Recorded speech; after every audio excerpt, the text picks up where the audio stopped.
Good morning mga ka-Reborn Kada. This is DJ Amphi of 91.3 Reborn Kada FM. Gusto ko lamang i-share isang kwento na sulat ni Ken Ogbinar.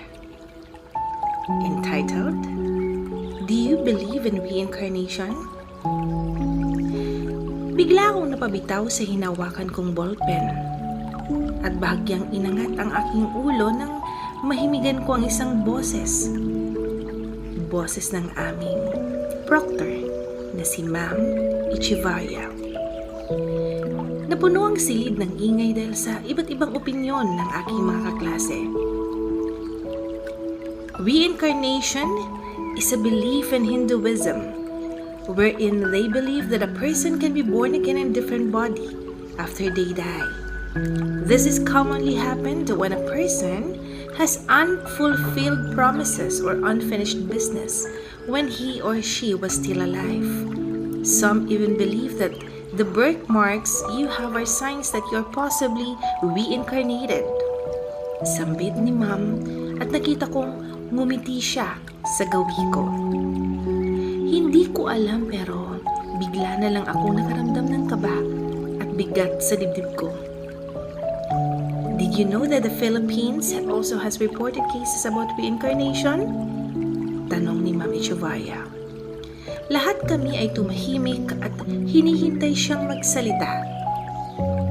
100 years ago, during the Spanish colonization, the son of General Governor Barry Tanner, which is Brett Tanner, accidentally fell in love to a Filipina named Clarita Asuncion, a daughter of one of these enemies as members of the Katipuneros. Their love was forbidden, kaya pasikreto lang silang nagkikita. Gayunpaman, kahit tutol ang mga pamilya nila ay hindi ito naging hadlang para magmahalan ng dalawa. Wika niya at sumilay ang ngiti sa kanyang mga labi. I don't know why but our Professor Proctor, Miss Echevarria, was acting so weird today. Panay kasi ang titig niya sa akin habang nagkikwento. Ano pong sunod na nangyari sa kanila, ma'am? Tanong ng isa kong kaklase. Tahimik lang ang buong klase dahil lahat kami interesado sa susunod na mangyayari. The Governor General already warned his son that he must end his affair with Clarita or else he will kill the young woman. Pagpatuloy ni Ma'am Echevarria. But Brett followed his heart, and that is to love Clarita. He disobeyed his father for the sake of love to the young Filipina.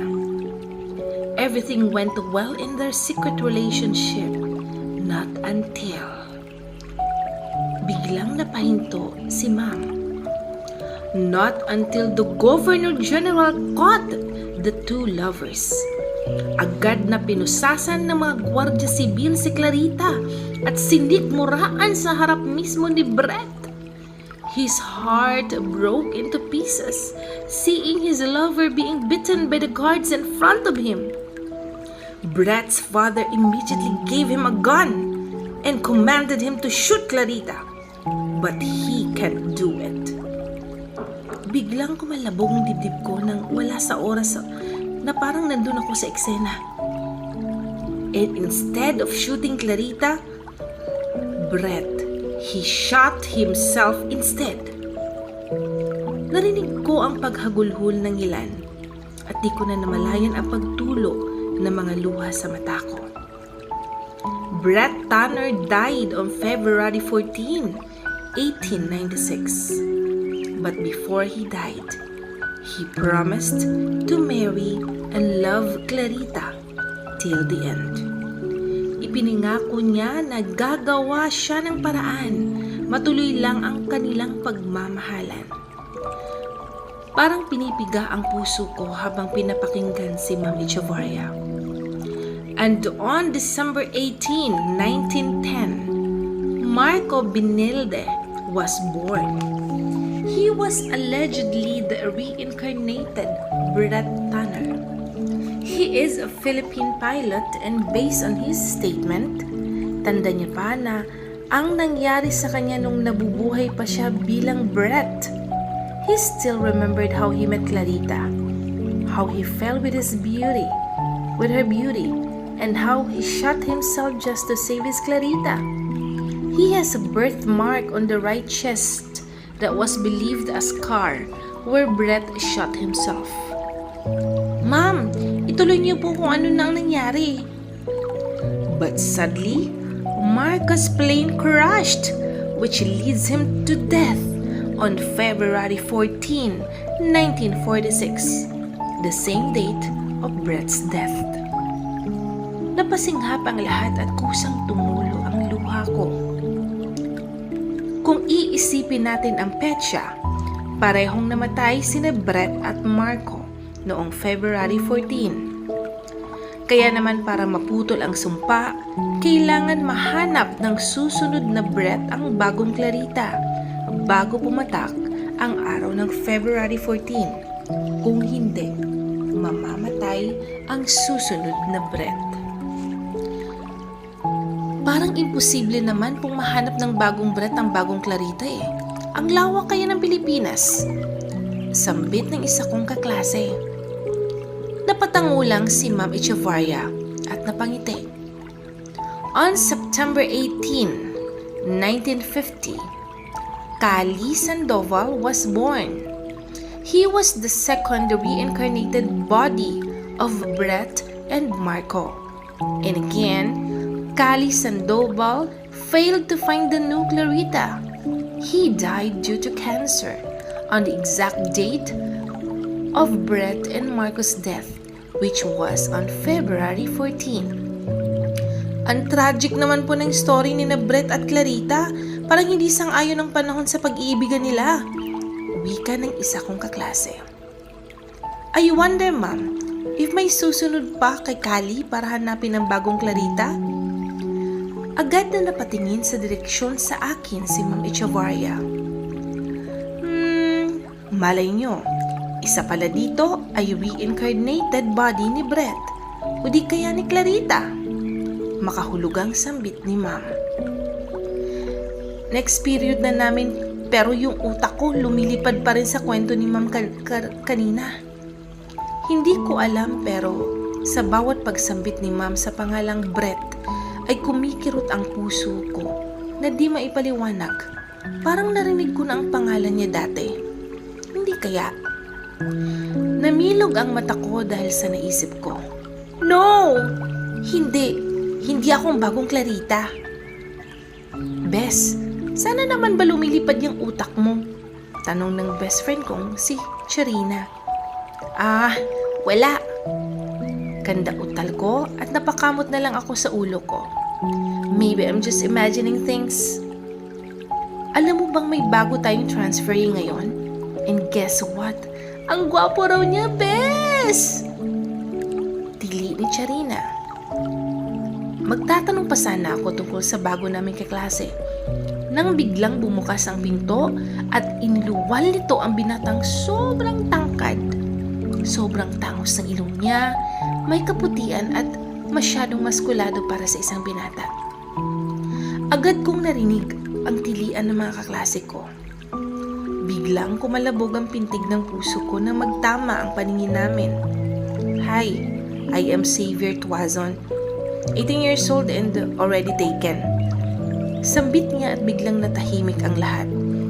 Kainis, ang swerte naman ng girlfriend niya. Bulong ng best friend kong si Charina. Isinawalang bahala ko na lang ang pag-aalburuto ng puso ko hanggang sa matapos ang klase. Simula kasi nang dumating si Xavier, sobrang lakas na ng pintig ng puso ko at hindi ako mapapakali. Kasalukuyan akong nag-aabang ng masasakyan papauwi nang makita ko sa di kalayuan ang pagewang-gewang na takbo ng van. At doon ko nang na-realize na babangga ito sa akin. Nastatwa na lang ako sa kinatatuyuan ko at hinintay ang pagbangga sa akin ng van nang bigla kong maramdamang may tumulak sa akin at nagpagulong-gulong kaming dalawa sa gilid ng kalsada. Nakahiga ako habang nakapatong naman si Xavier sa akin. Hingal na hingal siya at ilang saglit lang ay lumuha ang kanyang mga mata. Naanboto ng kanyang polo at namilog ang mata ko nang makita ang birthmark sa bandang dibdib niya. Ayoko mawala ka pa sa akin sa kaapat na pagkakataon, Clarita. Sambit niya sa na siyang ikinatigil ko. Clarita? Napatayo kaming dalawa at bigla niya na lamang akong hinawakan sa kamay ko. In the moment our hands intertwined, biglang bumalik ang alaala ko ilang daang taon na nakalipas. Nakikita ko na alaala ko sina Brent at Clarita na ipinapakita kung gaano nila kamahal ang isa't isa at di ko napigilan ang pagbagsak ng mga luha ko. Brent! Kumawala ang kanyang pangalan sa bibig ko. Nagkatitigan kami sa sandali at di ko na kinaya at niyakap siya ng mahigpit. Ti amo Clarita mi amore. Sambit ni Xavier at hinalikan ako sa noo. Mahal na mahal kita, Brett. Tugon ko at hinalikan siya sa mga labi. Glad you made it. Biglang sumulpot si Ma'am Echevarria na may mga luha sa kanyang mga mata. Kinikwento lang sa akin ni Tito Cali ang tungkol dito at ngayon. Nakita ko na rin kayo sa wakas, Brett and Clarita. Ngumiti si Ma'am Echevarria sa amin. Si Tito niya si Cali, na reincarnate ni Brett dati. Mas lalong umigpit ang yakap ni Xavier sa akin at mas lalo akong napahagulhol. Today, February 14, 2020, and nobody died. After so many years, Brett has found me. He finally found his Clarita in my body. At sa ikaapat na pagkakataon, muli naming ipagpapatuloy ang naudlot naming pagmamahalan na wala nang humahadlang.